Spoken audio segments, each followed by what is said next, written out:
In the future, ecological disasters and global conflict collapse modern civilization and cause North America to become the country of Panem. It consists of a federal district called the capital, where the fancy people live, and 13 outlying districts, which are expected to provide economic and material services.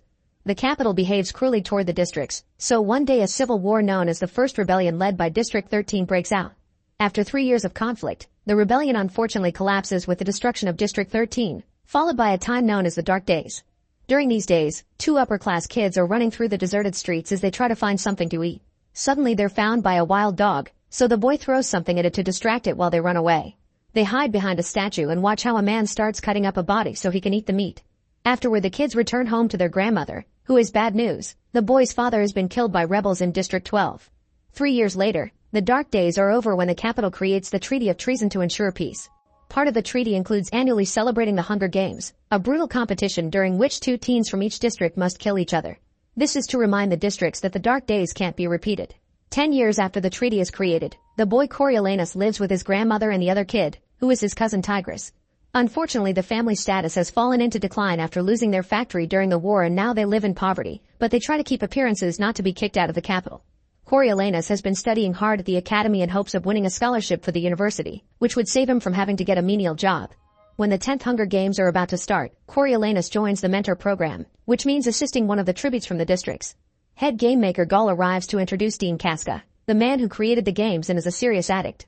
Since viewership on the games has been going down, Casca wants the mentors to focus on having their tributes entertain the audience rather than win. Now the scholarship prize won't be decided by best grades anymore, it'll be given to the best mentor.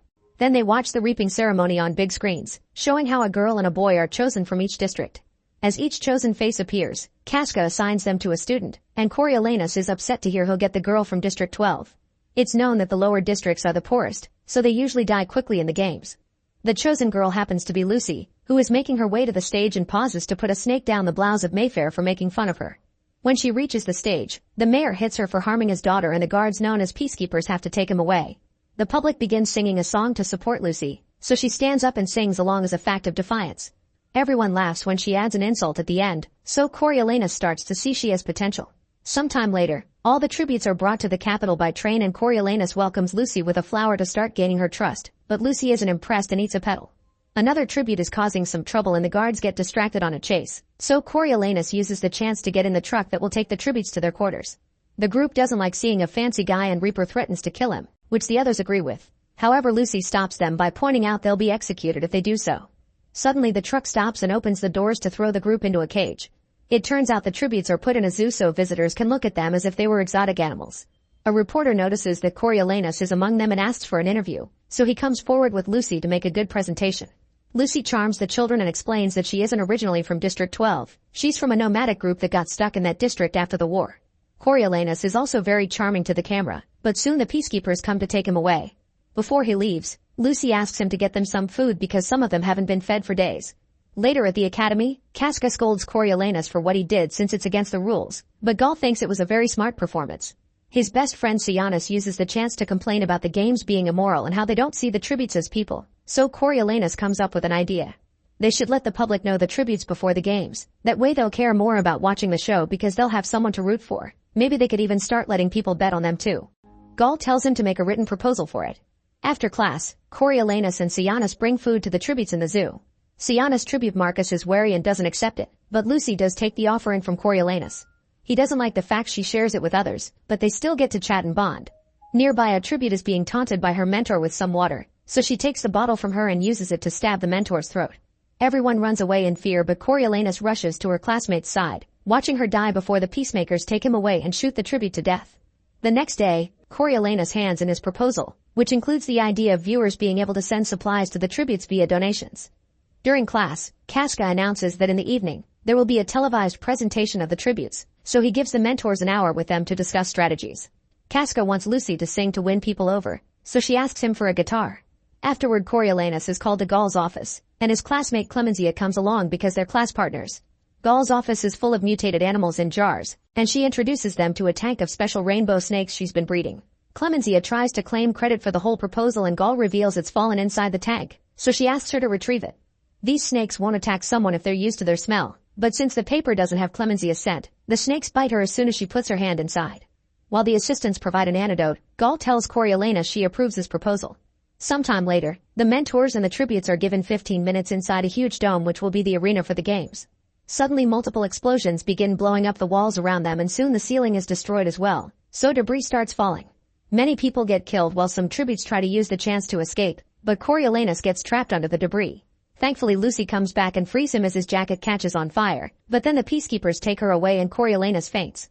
He later wakes up in the hospital with Sehanu and Tigris by his side. They explain it was a rebel bombing, which killed 4 tributes and put a mentor on life support. Marcus has escaped and the peacekeepers are chasing him, but Sehanu thinks he's safer that way. At that moment the tribute presentation starts on TV and Coriolanus gets to see Lucy sing a beautiful song with her guitar, which makes lots of viewers cry. Afterward, Coriolanus goes to the destroyed dome to understand the layout for future plans, and he discovers a few hidden tunnels. When he returns home, he sees a dead rat in the house and realizes the poison they use is pretty strong, so he takes some of it and hides it in his dead mother's compact mirror. Then he goes to the zoo and tells Lucy about all the potential hiding places in the dome and gives her the mirror. He swears he wants her to survive and Lucy cries as she tries to kiss him, but he moves his lips away as he cleans her face with his handkerchief. The next day the remaining tributes are taken to the arena while the mentors gather at the academy with Casca and the show host, who has an envelope with his prediction of the winner. As the peacekeepers push the tributes to their starting spots, they discover Marcus has been caught and is now hanging on the dome as a warning. This causes Sianis to snap, and he calls everyone monsters before leaving the academy. After a countdown, the games finally begin, and the tributes run all over the place. Some of them try to stay safe, but others immediately start attacking each other. While one of his classmates pukes at the sight of so much violence, Coriolanus wishes Lucy would run and hide, but she stays to find Jessup, her fellow District 12 tribute. As players die one by one, their mentors leave the academy in a huff. Lucy does her best to dodge all the incoming attacks and when she sees Jessup she tries to run to him, but she keeps getting her way blocked by attackers. Thankfully she dodges those too and she reaches Jessup, who is looking rather sick because he was beaten by a bat on their way to the capital. Lucy immediately takes him into one of the tunnels, where there are cameras too. Soon more tributes come down to chase after them, so the duo sneaks through a hole in a locked door. A tribute reaches inside to grab Jessup's leg, but at that moment, more tributes show up in the corridor and kill the ones already there, including the one in the hole. Then the attackers consider getting into the hole too, but they're worried Lucy may kill them so they go back to the main area. For a few hours nothing happens as the tributes hide to make a plan, and some people in the academy are even falling asleep while the host starts telling the weather. Suddenly Lamina comes out to check on Marcus, who is still alive and asks for mercy. Using an axe, Lamina kills him, which earns her some donations. Her mentor sends her a bottle of water, but the drone crashes and the bottle breaks in front of her. That night, vultures come down to feed on the bodies in the arena. While Coriolanus watches the screens, Casca comes to tell him he'll do anything to prevent him from winning, so he better act fast. In the tunnel, Lucy finds some running water and tries to give it to Jessup, but he doesn't trust it and turns it down. A few hours later, Coriolanus is suddenly awoken by Gaul, who wants him to do something about Sianis. It turns out he sneaked into the arena to mourn Marcus following the traditions of his district. Gaul refuses to send peacekeepers because it had just proved the rebels right and promises that if Coriolanus does this favor for her, she'll get him the prize. Coriolanus immediately goes into the arena and after dodging a few bodies, he reaches Marcus. He explains that Gaul has cut the feed so nobody is seeing Sianis' gesture, and if someone kills him here Gaul will just tell the public that Sianis died from an illness. Before Sianis can decide, a tribute shows up and starts chasing them. The boys run away but when Sianis trips, the tribute catches up to them. Coriolanus defends himself using some debris and ends up killing the guy. Suddenly more tributes appear behind them, but this time the duo manages to reach the gate just in time. Sianis' parents come to pick him up, and now Coriolanus is on their good side. Afterward Coriolanus goes home and tells Tigris that he had to kill a person, admitting that at first he felt awful but then he felt powerful.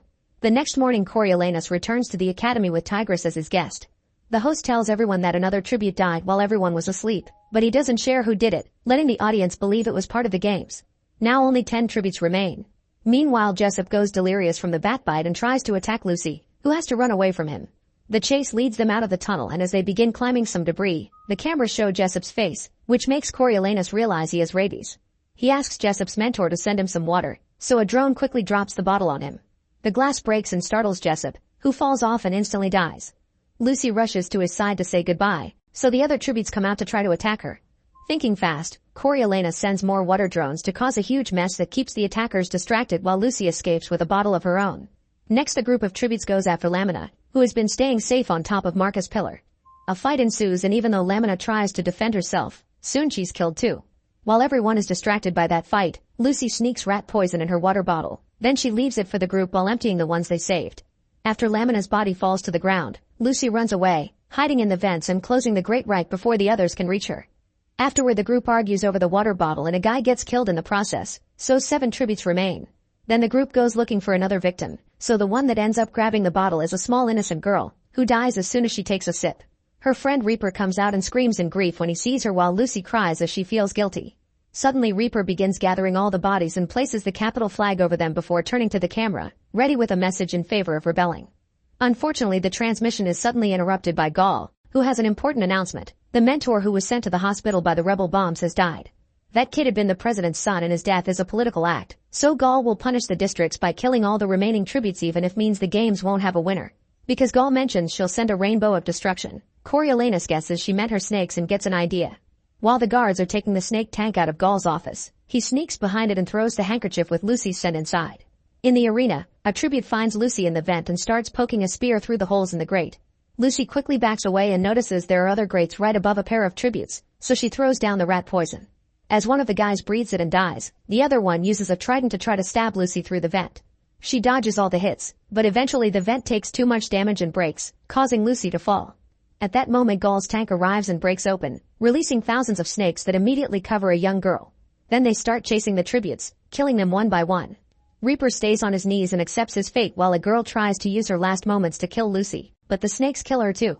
Soon they start surrounding her without attacking, and since Lucy starts to sing to them, Coriolanus tells Gaul that the song is calming the animals down and Lucy deserves to be declared the winner.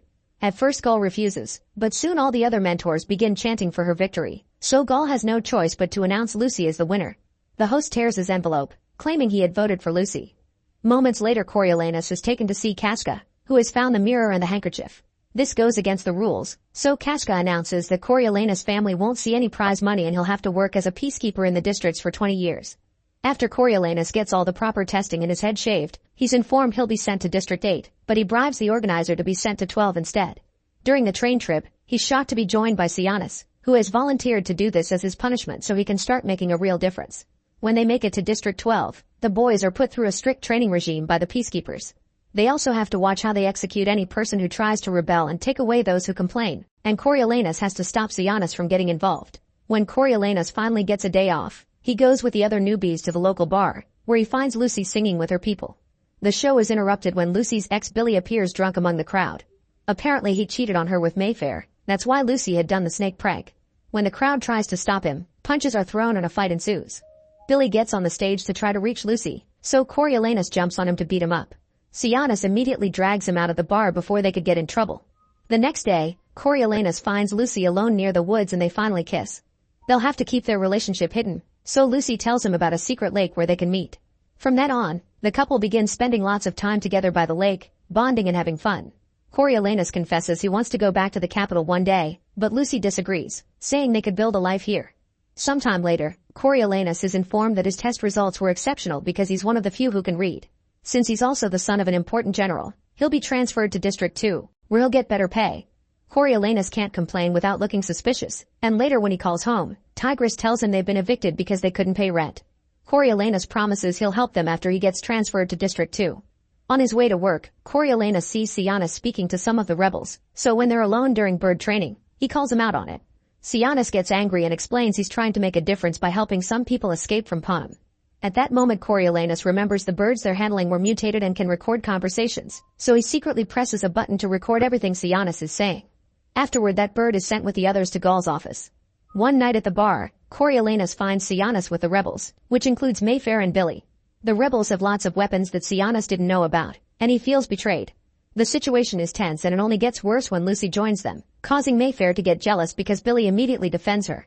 Mayfair threatens to tell her father everything, so Coriolanus takes a weapon and shoots her dead. A furious Billy tries to attack Coriolanus for revenge, but another rebel shoots him down.